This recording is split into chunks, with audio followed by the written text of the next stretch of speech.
اعوذ باللہ السمیع العلیم من الشیطان الرجیم بسم اللہ الرحمن الرحیم۔ تمام نبیوں کے سردار حضرت محمد صلی اللہ علیہ وآلہ وسلم اور تمام مذاہب کے سردار دین اسلام کے پیروکاروں، سلام علیکم طبتم۔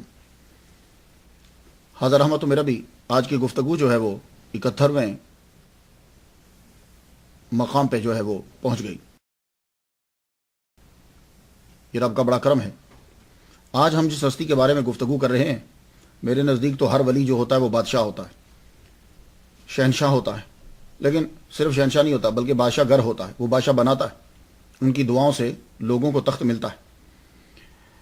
یہ ان کی ایک جو وجہ شہرت ہے، ان کو کوئی فرق تو نہیں پڑتا، لیکن دنیا جس نقطہ نگاہ سے دیکھتی ہے، اکبر بادشاہ جس کو انڈیا والے دا گریٹ کہتے ہیں، دا گریٹ اکبر کہتے ہیں، وہ اکبر بادشاہ ان کا مرید تھا۔ تو آج جن کے بارے میں گفتگو کر رہے ہیں، اکبر بادشاہ ان کے در پر ننگے پاؤں چل کر جایا کرتا تھا۔ آئیے گفتگو کو سب سے پہلے اپنے معمول کے مطابق نام سے شروع کرتے ہیں۔ آپ کا نام، اصل نام جو ہے وہ شیخ سلیم الدین فاروقی المعروف شیخ الہند، شیخ سلیم چشتی رحمۃ اللہ علیہ، شیخ سلیم چشتی یہ بولا جاتا ہے۔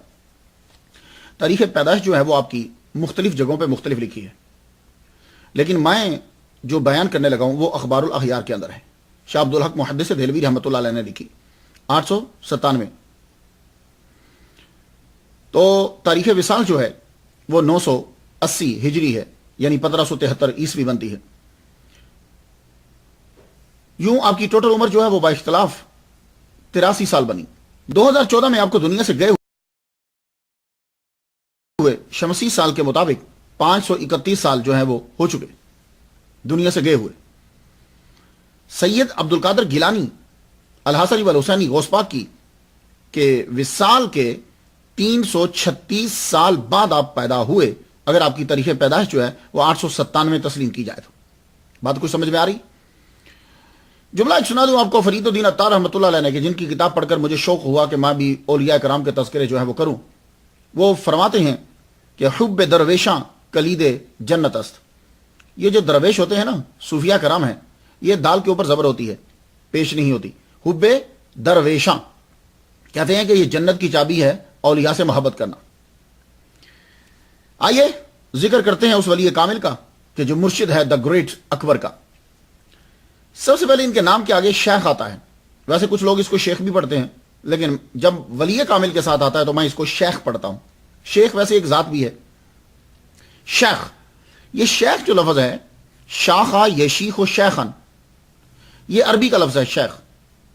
اس کا معنی ہوتا ہے بڈھا، بوڑھا، اور اس کی جمع آتی ہے شیوخ۔ اس کا استعمال شروع میں، جو شیخ کا لفظ تھا، یہ شروع میں عرب لیڈر کے لیے ہوتا تھا۔ جو عربیوں کے اندر قبیلے کا سردار ہوتا تھا، قبیلے کا امیر ہوتا تھا، قبیلے کا لیڈر ہوتا تھا، اس کے لیے اس کو استعمال کیا جاتا تھا۔ یہ اس کے بعد لفظ شیخ جو ہے یہ شاہی فیملی میں داخل ہو گیا۔ جو بادشاہ ہوتے تھے عرب کے، ان کے ساتھ یہ لفظ استعمال کیا جاتا تھا۔ اور آج بھی آپ دیکھ لیں کہ یہ لفظ آپ کو شاہی فیملی میں ملے گا۔ آپ سعودی فیملی میں چلے جائیں، یہ جو سعودی عرب کی فیملی ہے شاہی، ان کے اندر لفظ شیخ آپ کو ملے گا لیڈر کے ساتھ۔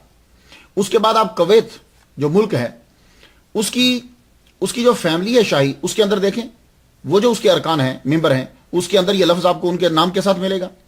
اس کے علاوہ آپ بڑے حیران ہوں گے کہ لبنان کے اندر عیسائی حکمران جو ہیں، جو جنہوں نے رولنگ کی ہے، اس فیملی کے ساتھ بھی یہ لفظ شیخ لگتا ہے۔ اور پھر ایک اور بات کہ یہ لبنان میں ان لوگوں کو بھی شیخ کا ٹائٹل دیا گیا کہ گورنمنٹ عثمان امپائر، عثمانیہ سلطنت عثمانیہ تھی نا، مسلمانوں کی حکومت تھی، سعودی عرب پہ بھی تھی، یہ جتنے مڈل ایسٹ ہیں، مکہ مدینہ، یہ سب ان کے انڈر میں تھا۔ تو وہ ان کے ساتھ لڑ کے لبنان جب آزاد کروایا، غور سے سنیے گا، لڑ کر آزاد کروایا، تو جو لوگ عثمان امپائر کے ساتھ لڑے تھے، ان مجاہدوں کو بھی شیخ کا ٹائٹل دیا گیا۔ کچھ بات سمجھ میں آ گئی؟ عثمان امپائر مسلمانوں کو جنہوں نے مارا تھا، ان کے ساتھ بھی شیخ کا ٹائٹل ان کو دیا گیا۔ پھر یہ لفظ شیخ جو ہے وہ شاہی فیملی سے نکل کر علمی دنیا میں داخل ہو گیا۔ علمی دنیا میں جب یہ داخل ہوا تو پھر یہ بڑے بڑے جو علم کے بڑے ماہر ہوتے تھے، ان کے ساتھ لگایا جاتا تھا فضیلت الشیخ۔ شیخ بولتے تھے کہ جو علم کے اندر ماہر ہوتا تھا، شیخ الحدیث، شیخ القرآن، شیخ التفسیر. تو یہ لفظ شیخ علمی دنیا میں داخل ہوا. پھر جب یہ لفظ ٹریول کرتا کرتا ہندوستان کے اندر آیا تو یہاں آ کر زیادہ تر یہ لفظ اولیاء اور صوفیاء کے ساتھ استعمال ہونے لگے. جو روحانیت کے ماہر ہوتے تھے، جن کا روحانیت کے اندر بڑا مقام ہوتا تھا، ان کو تعظیماً جو ہے وہ لفظ شیخ، ٹائٹل شیخ کا دے دیا جاتا تھا. کچھ آپ کی سمجھ میں آیا؟ میں ایک دفعہ فرہنگ آصفیہ پڑھ رہا تھا، اچھی کتاب ہے، لکھنے والے بھی سید ہیں اور بڑے زبردست عالم ہیں. انہوں نے لکھا کہ شیخ جو ہے یہ اسے کہا جاتا ہے، اس بوڑھے آدمی کو کہا جاتا ہے، وہ عمر کے لحاظ سے گفتگو کر رہے ہیں، کہ جو 50 سے اوپر کا ہوتا ہے اور 80 سے نیچے کا ہوتا ہے. یہ انہوں نے عمر کے لحاظ سے گفتگو کی. لیکن میں آپ کو بتا دوں کہ میرے نزدیک اور تصوف کے اندر شیخ اس کو کہا جاتا ہے جو پاؤں کی ٹھوکر سے مردے کو زندہ کر دے. اب وہ مردہ دل ہو یا مردہ جسم ہو، یہ دونوں چیزیں ولی کامل کے پاس ہوتی ہیں. وہ مردہ دل ہو یا مردہ. اب دیکھیے جیسے شیخ عبد القادر گیلانی، یہ لفظ شیخ کا دبدبہ سمجھ میں آتا ہے نا. ایک تو عمر کے لحاظ سے بھی شیخ ہوئے، علم کے لحاظ سے بھی شیخ ہوئے، اور پھر اوپر سے مردے کو زندہ کیا، مردہ دلوں کو زندہ کیا. تو یہ شیخ کا ٹائٹل جو ہے تعظیماً دیا جاتا ہے، اور روحانیت کے اندر جس کا بڑا اعلیٰ مقام ہوتا ہے اس کو شیخ بولا جاتا ہے. انڈونیشیا کے اندر بھی لفظ شیخ ہے. آپ اگر انڈونیشیا میں جائیں تو وہاں بھی آپ کو لفظ شیخ ملے گا. وہ اپنے کہ انڈونیشیا کے اندر بھی تصوف ہے، ملیشیا کے اندر تصوف ہے، چائنا کے اندر تصوف ہے، یہ رشیا کی سٹیٹس کے اندر تصوف ہے، ہندوستان کے اندر تصوف ہے. یہ تصوف جو ہے وہ آپ کو ان علاقوں کے اندر نظر آئے. تو آپ کو شیخ کا ٹائٹل جو ہے وہ تعظیماً دیا گیا. آپ نے 24 سال کا عرصہ جو ہے وہ عرب دنیا کے اندر گزارا ہے، اس کے اندر عجم کی دنیا بھی شامل ہے. لیکن اللہ تعالیٰ کا خاص آپ کے اوپر کرم یہ تھا کہ مکہ میں حج کا موسم ہوتا تو مکہ میں پہنچ جاتے، اور میلاد النبی ہوتا تو مدینہ میں پہنچ جاتے. یہ آپ کا طریقہ کار تھا. اور 24 سال کا عرصہ تقریباً وقفے کے ساتھ، مسلسل نہیں، وقفے کے ساتھ آپ نے 24 سال کا عرصہ تقریباً جو ہے وہ عرب ممالک کے اندر جو ہے وہ گزارا. سلیم الدین. تو آپ کو معلوم ہے کہ میں آپ کو پہلے بتا چکا ہوں کہ پرانے دور کے اندر لفظ دین کا استعمال جو ہے وہ نام کے ساتھ ہوا، اور یہ ایک رواج بھی تھا اور ویسے بھی لوگ رکھتے تھے. تو اصل سلیم، یہ سلیم جو ہے یہ عربی زبان کا لفظ ہے. میں نے اس کے معنی تلاش کر رہا تھا تو مختلف جگہوں پہ اس کے معنی مختلف ملے. لیکن ایک بات یاد رکھیے کہ سلیم جو ہے قرآن مجید کے اندر 2 مرتبہ آیا، اور دونوں مرتبہ لفظ سلیم دل کے ساتھ آیا، یعنی دل کی صفت بنا ہے. قلب بقلب سلیم، قلب جو ہے وہ موصوف بنا اور سلیم اس کی صفت بنا. سلیم کا معنی جب بقلب سلیم یہاں استعمال ہوا، دل کی صفت بن کر آیا. تو اب میں ذرا مفہوم بیان کر دوں. وہ یہ ہے کہ یعنی وہ دل جو ظاہری اور باطنی عیوب سے پاک ہو، وہ دل. بقلب سلیم، قلب سلیم کے ساتھ جو آیا، تو قلب سلیم ہوا ہے کہ جس کا ظاہر اور باطن جو ہے، ظاہر بھی پاک ہو اور باطن بھی جو ہے وہ پاک ہو. تو میں کہتا ہوں کہ اس میں بامسمہ ہیں شیخ الہند شیخ سلیم چشتی رحمۃ اللہ علیہ، کہ واقعی وہ سلیم ظاہر بھی پاک اور باطن بھی پاک آپ کا. اللہ اکبر جل شانہ. اور آپ کے نام کے ساتھ فاروقی آتا ہے. یہ فاروقی جو ہے وہ آپ کی حسب نسب، آپ کے شجرہ کی طرف اشارہ کرتا ہے. آپ حضرت عمر فاروق رضی اللہ تعالیٰ عنہ کی اولاد سے ہیں. تو یہ کیسے پتا چلا؟ تو شجرے میں جانے کی ضرورت ہی نہیں ہے. ہمارے پاس سب سے بڑی زبردست دلیل یہ ہے کہ شیخ سلیم چشتی رحمۃ اللہ علیہ بابا فرید الدین گنج شکر رحمۃ اللہ علیہ کی اولاد میں سے ہیں.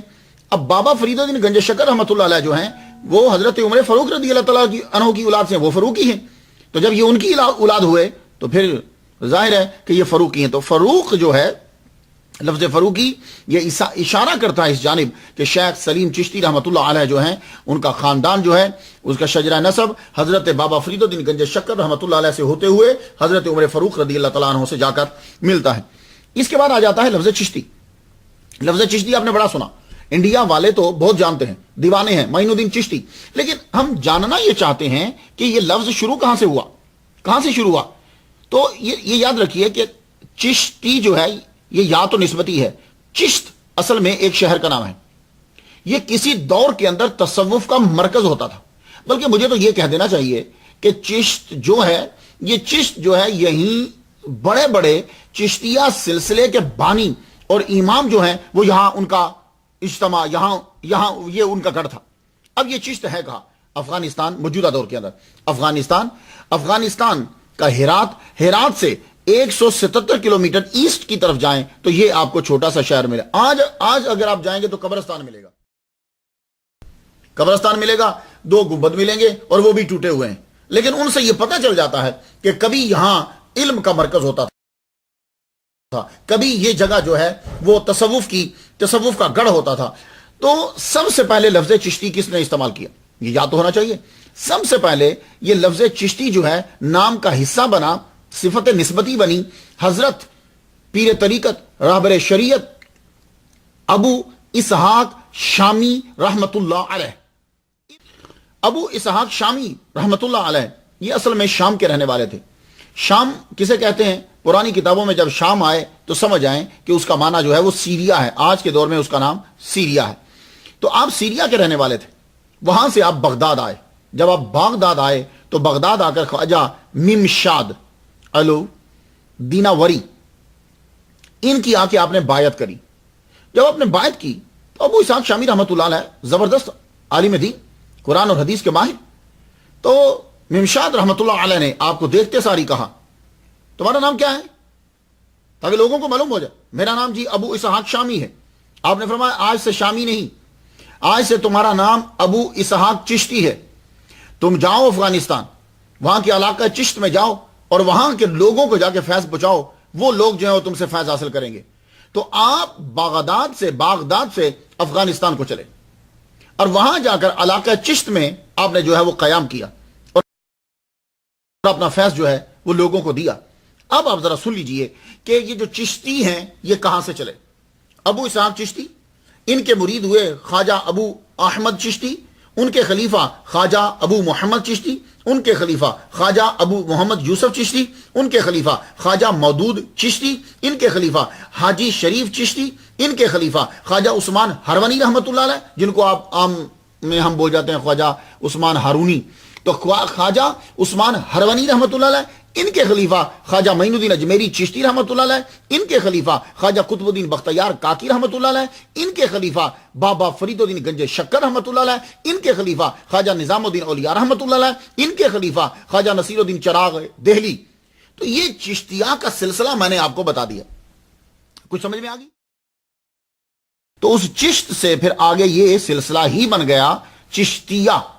چشتی جو اس کے فالوور تھے وہ اپنے نام کے ساتھ چشتی لکھنے لگے. تو جیسے قادریہ، سوراوردیہ، کبراویہ ہے، بڑے بڑے مشہور تو خیر قادریہ ہے، سوراوردیہ ہے، نقشبندیہ ہے، اس کے برابر میں یہ مشہور جو ہیں یہ چار ہی بڑے ہیں چشتیہ. تو وہاں سب سے پہلے ابو اسحاق چشتی رحمت اللہ علیہ کے ساتھ شامی کے ساتھ چشتی لگا. اور پھر اس کے بعد جب یہ لفظ مشہور ہوا تو خواجہ معین الدین اجمیری چشتی رحمت اللہ علیہ نے آ کر انڈیا میں اس کو دوام جو ہے وہ بخشا، مشہور ہوئے. پھر اس کے بعد خواجہ قطب الدین بختیار کاکی رحمت اللہ علیہ کے بعد نظام الدین. تو آگے پھر انہی سے شاخیں جو ہیں وہ نکلتی گئیں. تو کچھ آپ کو سمجھ میں آ گیا چشتی کے بارے میں پتہ چلا. تو سلیم الدین شیخ الہند شیخ سلیم چشتی رحمت اللہ علیہ یہ بھی چشتیہ سلسلے میں ہی بایعت تھے، اس لیے آپ کے نام کے ساتھ جو ہے وہ چشتی لگا. اور ویسے بھی بابا فرید الدین گنج شکر سے خاندانی تعلق ہے تو چشتی ویسے بھی. اب آ جائیے یہ چشتیہ سلسلہ ہے کیا. میں تھوڑی تھوڑی باتیں کچھ کرتا جاتا ہوں. یہ چشتیہ سلسلہ کی ایک خاصیت یہ ہے اس کے اندر دونوں چیزیں ہوتی ہیں. دونوں چیزیں وہ کیا؟ جذب بھی ہوتا ہے، ہوش بھی ہوتی ہے. ان کے اندر ہوشیاری بھی ہے اور مستی بھی ہے، دونوں چیزیں ان کے اندر. اور چشتیہ کے اندر یہ دیکھیں یہ جو ہم باتیں کرتے ہیں یہ اصل کی کرتے ہیں. اگر کسی کی آپ مثال دیں جی اس کے اندر تو یہ بات پائی نہیں جاتی، تو یہ فرع پہ بات ہم نہیں کر رہے. ہم کہتے ہیں کہ جو بنیاد بنائی گئی تھی، جو اصول تھے، اس میں کیا تھا. تو چشتیہ جو ہوتے ہیں، چشتیہ سلسلے کی خاصیت جو ہے وہ یہ ہے کہ ان کے اولیاء صوفیاء جو ہیں وہ سب سے پہلے آداب سکھاتے ہیں، تواضع اور تمام اخلاق حسنہ جتنے ہیں اس کے یہ اس قدر خوگر ہوتے ہیں، اس قدر حامل ہوتے ہیں کہ کوئی قوم ان سے نفرت نہیں کرتی اور یہ کسی قوم سے نفرت نہیں کرتے. اب اس کی مثال جو ہے وہ دینا چاہوں گا میں کہ یہ سب سے محبت کرتے ہیں، کوئی قوم ان سے نفرت نہیں کرتی. اس کی مثال میں سکھ ازم کے بانی کہ جن کو سکھ جو ہیں وہ اپنا بانی مانتے ہیں بابا گرو نانک سے دینا چاہتا ہوں. آپ کو معلوم ہے کہ بابا گرو نانک کی زیادہ تر بیٹھک جو ہے وہ کن کے ساتھ رہی؟ چشتیہ سلسلے کے ساتھ رہی. اس کے ساتھ بہت زیادہ بیٹھک رہی ہے آپ کی ان کے ساتھ، اور انہی سے آپ نے فیض بھی پایا ہے. جب میں نے یہ سنا کہ بابا گرو نانک وہ بابا فرید الدین گنج شکر رحمت اللہ علیہ کے جو بابا فرید دوسرے ہیں، فرید ثانی جو ہیں، ان کے پاس بیٹھتے رہے، ان سے گفتگو ہوتی رہی اور وہ صوفیاء کرام کے پاس بیٹھا کرتے تھے. پھر مجھے شوق پیدا ہوا کہ میں بابا گرو نانک کے بارے میں جانوں. اس کے لیے پھر کیا ہوا کہ میں کیونکہ اصل تعلیم پتہ چل سکتی ہے کہ جب اس کا فالوور جو ہے وہ بتائے. پھر میں ننکانہ صاحب جو ہے وہ میں گیا. ہو سکتا ہے کہ کچھ لوگوں کو اختلاف ہو کہ میں ننکانہ صاحب کیوں گیا, تو بھائی پھر تو حضرت عمر پر بھی اعتراض ہوگا کہ حضرت عمر جو ہے جب بیت المقدس کو فتح کیا تھا تو آپ چرچ میں کیوں گئے تھے, یاد ہے نا آپ کو. پھر تو اعتراض حضرت میاں میر پر بھی ہوگا کہ میاں میر جو ہے وہ امرتسر جو گولڈن ٹیمپل ہے اس کی بنیاد رکھنے کے لیے کیوں چلے گئے تھے, وہاں اینٹ کیوں رکھی آپ نے. یہ بات نہیں ہے, ایک چیز کو حاصل کرنے کے لیے جو ہے وہ جانا پڑتا ہے, دیکھنا پڑتا ہے. میں جب وہاں پہنچا تو وہاں جو مجھے یہ چیز حاصل ہوئی اور میں نے خود بھی جو پڑھا تھا وہ یہ ہے کہ بابا گرو نانک جو ہیں ان کی جو تعلیمات ہیں وہ ہمارے اسلام سے زیادہ ملتی ہے بنسبت ہندوازم کے. یہ میں کہنا چاہوں گا کہ بابا گرو نانک کی آپ تعلیم پڑھ لیجئے, توحید پڑھیے, آپ ان کا حضور کے بارے میں ایمان پڑھیے, آپ معراج کے بارے میں پڑھیے ان کا بیان, آپ مسواک کے بارے میں ان کا بیان پڑھیے, اور جو چیزیں آپ کو نظر آئیں, اور پھر کتاب پڑھ لیجئے اولیاء کرام اور صوفیاء کرام کے جو ہیں وہ اس کے اندر آپ کو اشعار ملیں گے. یہ آپ دیکھ لیجئے کہ یعنی جو مذہبی کتاب ہے, جس کتاب کو سکھ بڑے ادب سے رکھتے ہیں, اس کتاب کے اندر بھی زیادہ تر چشتی سلسلے کے صوفیاء اور دوسرے اولیاء جو ہیں ان کا کلام اس کے اندر آپ کو ملے گا. تو بابا گرو نانک جو ہے, بات میں پڑھی, دیکھیے سکھوں کو اگر اختلاف ہوا ہے یا جھگڑا ہوا ہے تو اورنگزیب کے دور سے ہوا, رائٹ. اورنگزیب نے جو کیا اب مجھے معلوم نہیں, میں اس دور میں تھا نہیں, لیکن اگر یہ کہو کہ اس نے قتل کیا ہے تو پھر اورنگزیب نے تو اپنے بھائی کو بھی قتل کروایا ہے, اپنے باپ کو بھی جیل میں رکھا تھا. اورنگزیب نے تو سرمد کو بھی پھر شہید کروایا تھا. اورنگزیب کا تو اور پھر مذہب, پھر ان کو چھوڑو, پورے مغل قوم جو ہے انہوں نے کتنے بندوں کو, ہندوستانیوں کو مارا ہے, پوری مغل نے کتنوں کو مارا. صرف آپ قلعہ چتوڑ کو دیکھ لیجیے, چتوڑ گڑھ قلعہ چتوڑ جو ہے اس کے اندر جب سرنگ کھودی گئی تھی, آپ کو معلوم ہے کہ 2 سرنگیں کھودی گئی تھی. وہ سرنگ اتنا عرصہ لگا اس کو کھودنے کا, پھر اس کے اندر اس کو پھاڑنے کے لیے, وہ بنیاد کو توڑنے کے لیے جب اس کے اندر بارود رکھا گیا, ایک کا فیتا چھوٹا تھا اور دوسرے کا فیتا بڑا تھا, وہ چھوٹا فیتا جو ہے وہ جلدی پھٹ گیا. اب یہ اندر چلے گئے, جو ہی یہ تیزی سے اندر داخل ہوئے تو وہ دوسرا فیتا دیر سے پھٹا. وہ جب پھٹنا تھا تو سینکڑوں فوجی جو ہیں وہ اکبر بادشاہ کے سینکڑوں فوجی جو ہے وہ مارے گئے, شہید ہو گئے. اب شہید بولے جو بھی آپ کہیں, تو کتنے بندے مرے. تو آخر میں پھر دیکھا جی ان لوگوں نے یہاں آ کر قتل و غارت کی تھی, آخر میں بہادر شاہ ظفر کے بیٹے بھی وہی سر تن سے جدا کر کے اس کے سامنے جو ہے وہ رکھ دیے گئے. یہ میں ہسٹری کی بات کر رہا ہوں آپ کو کہ کم انہوں نے بھی نہیں کی تھی. تو ویسے اگر سکھ جو ہیں وہ جتنے ہیں وہ سب اگر غور سے دیکھیں, اس بات کو دیکھیں کہ ان کے بانی کے عقائد جو ہیں وہ زیادہ تر ہندوؤں کے ساتھ نہیں ملتے, وہ مسلمانوں کے ساتھ ملتے ہیں. بابا گرو نانک جو ہے وہ مکہ میں گئے, بابا گرو نانک جو ہے وہ مدینہ میں گئے. بابا گرو نانک کو جو ہے ان کا جو جبہ ہے, اب یہ کلپ جو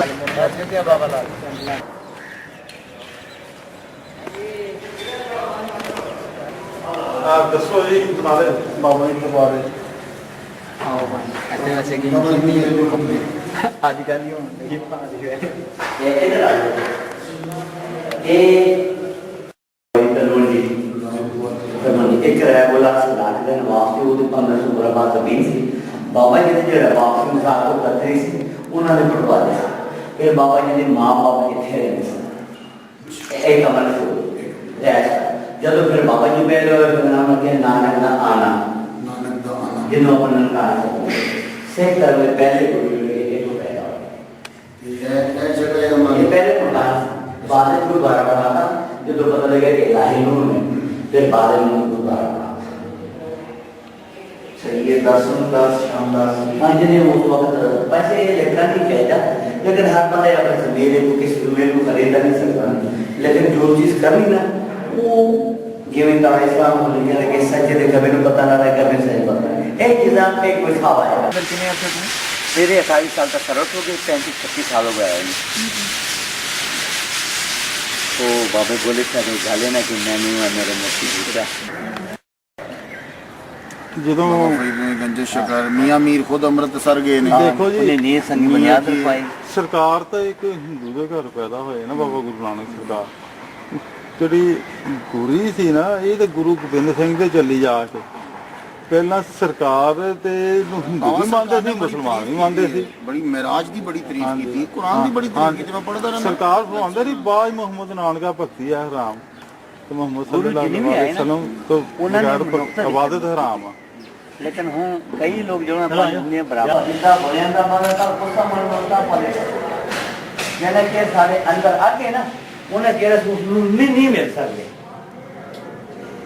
ਤੇ ਕਹਿੰਦੇ ਨੇ ਬਾਬਾ ਜੀ ਦੇ ਜੁੱਬੇ ਦੇ ਉੱਤੇ ਕੁਰਾਨ ਲਿਖਿਆ ਹੁੰਦਾ ਸੀ ਉਹ ਹੈ ਜਦੋਂ ਖਾਨੇ ਕਾਬੀ ਗਿਆ ਸੀ ਨਾ 3.5 ਸਾਲ ਰਿਹਾ ਸਾਊਦੀ ਅਰਬ ਵਿੱਚ ਫਿਰ ਉਸ ਵਕਤ ਹੁਕਮਰਾਨ ਸੀ ਉਹ ਕਿਸੇ ਨੇ ਦੱਸਿਆ ਉਹਨੂੰ ਕਿ ਇੱਕ ਵਜ਼ੀਰ ਆਇਆ ਫਕੀਰ ਦੀ ਸੁਬਤਾ ਚੋਲਾ ਪਾਇਆ ਨੇ ਕਮੀਜ਼ ਤੇ ਉਹਦੇ ਦੇ ਪਿੱਛੇ ਲਿਖੀ ਕੁਰਾਨ ਮਜੀਦ ਦੀ ਹਯਾਤ ਉਹ ਬਿਲਕੁਲ ਗਲਤ ਸਹੀ ਹੈ ਮੈਂ ਆ ਗਿਆ ਹਾਂ ਮੇਰੇ ਕੋ ਪਿੱਛੇ ਲਿਖੀ ਸੀ ਹਯਾਤ ਲਿਖੀ ਸੀ ਉਤਰਿਆ ਸੀ ਚੋਲਾ ਤੇ ਉਹਨਾਂ ਲੋਕਾਂ ਨੇ ਉਸ ਵਕਤ ਸਾਊਦੀ ਅਰਬ ਹੁਕਮਰਾਨਾਂ ਨੇ ਉਹਨੂੰ ਕਿਹਾ ਕਿ ਯਾਰ ਇਹਨਾਂ ਕੋਲ ਚੋਲਾ ਲਾ ਦੋ ਕਿ ਕਿਹੜੇ ਮਜ਼ਹਬ ਦਾ ਆਏਗਾ وہ خانے کعبے میں گئے سن مکے مدینے میں گئے سن لیکن لوگ پوری دنیا نے طاقت استعمال کی تھی لیکن جھولا نہیں لا سکے کیوں جدے نال پیار ہے وہ نہ مارے تو انہوں کون مارے گا وہ چولہا کتنے وہ چولہا ہے فیروزپور گردوارے فیروزپور انڈیا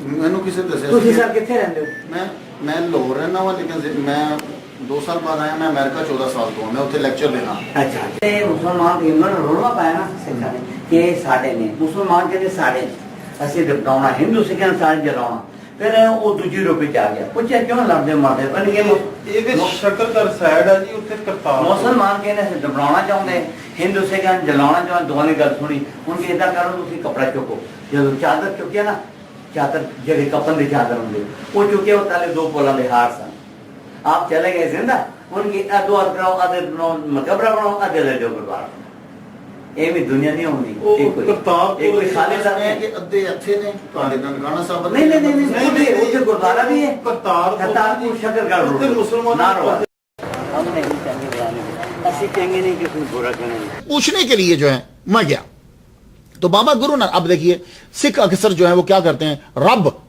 رب کا نام لیتے ہیں تو یہ رب کیا ہے ہر نبی نے جب بھی دعا مانگی قرآن مجید پڑھ کے دیکھ لیجئے انہوں نے اس رب کے لفظ کو جو ہے وہ استعمال تو چشتیہ سلسلے کے اندر ایک خاصیت آپ کو یہ ملے گی کہ یہ لوگ جو ہیں اس قدر اخلاق حسنہ کے حامل ہوتے ہیں کہ کوئی قوم ان سے نفرت نہیں کرتی یا کسی سے نفرت نہیں کرتے ان کا صرف مسلک یہ ہوتا ہے کہ وہ سب کے اندر اپنا میسج پیام جو ہے وہ پہنچائیں محبت ان کے اندر پیدا کریں اور لوگ جو ہیں وہ اس کو مانیں کہ جس کے پاس 99 حصے رحمت ہے اس کو مانیں یہ ہوتا ہے تو اور ویسے بھی سکھ ازم جو ہے اگر آپ اس پہ غور کریں تو آپ کو معلوم پڑے گا کہ زیادہ تر اثرات بھی یہ چیزیں ان کے اندر آپ کو ملیں گی تو چشتیہ سلسلے کی ملیں گی ابھی بابا گرو نانک جب اپنے گھر سے چلے تھے ننکانہ صاحب سے گھر سے چلے تو آپ کو معلوم ہے جو ان کے ساتھ بندہ تھا وہ آپ کو جب کبھی آپ بیٹھتے تھے تو وہ آپ کو گا کر کلام بھی سنایا کرتا تھا یہ بات جانے اور یہ چشتیہ سلسلے کے اندر ہے چشتیہ سلسلے کے تو اپنے قوال ہوتے ہیں جو بادشاہ ہوتے ہیں کلام جو ہے وہ پڑھتے ہیں جس میں اللہ رسول کا ذکر ہوتا ہے تو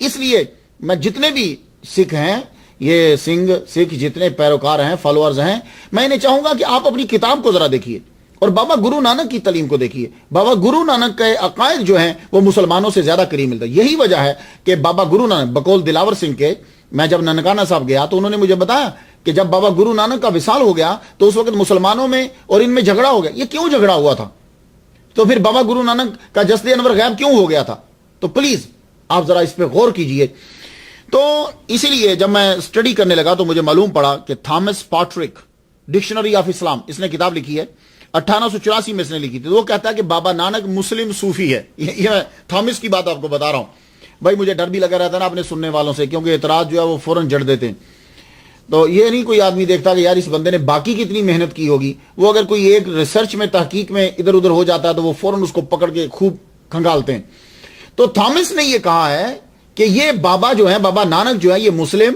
صوفی ہیں خیر گاڈ نوز بیٹر اب آ جائیے نام کے اوپر تو گفتگو جو ہے وہ مکمل ہوئی اب ہم خاندانی پس منظر کو دیکھنا چاہتے ہیں کہ شیخ الہند شیخ سلیم چشتی رحمۃ اللہ علیہ کا خاندانی پس منظر کیا ہے تو شیخ الہند حضرت شیخ سلیم چشتی فاروقی رحمۃ اللہ علیہ کے پردادا شیخ سلیمان فاروقی رحمۃ اللہ علیہ یہ اجودن میں رہا کرتے تھے اجودن کسے کہتے ہیں اب اس کا نام پاک پٹن ہے یہ پاک پٹن کہاں ہے یہ آپ جب پاکستان میں آئیں گے میرے انڈیا کے جتنے بھائی ہیں وہ سمجھے پاک پٹن جو ہے یہ پاکستان کے اندر ہے اب پاکستان میں ہے تو یہاں بابا فرید الدین گنج شکر رحمۃ اللہ علیہ کی خانقاہ تھی یہیں آپ کی فیملی رہتی تھی تو یہ لوگ جو ہیں یہ یہی رہتے تھے تو شیخ سلیمان فاروقی رحمۃ اللہ علیہ اجودن میں رہا کرتے تھے تو پھر انہوں نے کیا کیا کہ پاک پٹن سے انہوں نے ہجرت کی پاک پٹن سے ہجرت کر کے یہ لدھیانہ چلے گئے یہ لدھیانہ جو ہے یہ موجودہ انڈیا کی ریاست پنجاب کا بڑا شہر ہے 35 لاکھ کے قریب تقریباً اس کی آبادی ہے تو آپ شیخ سلیمان فاروقی پردادا جو ہیں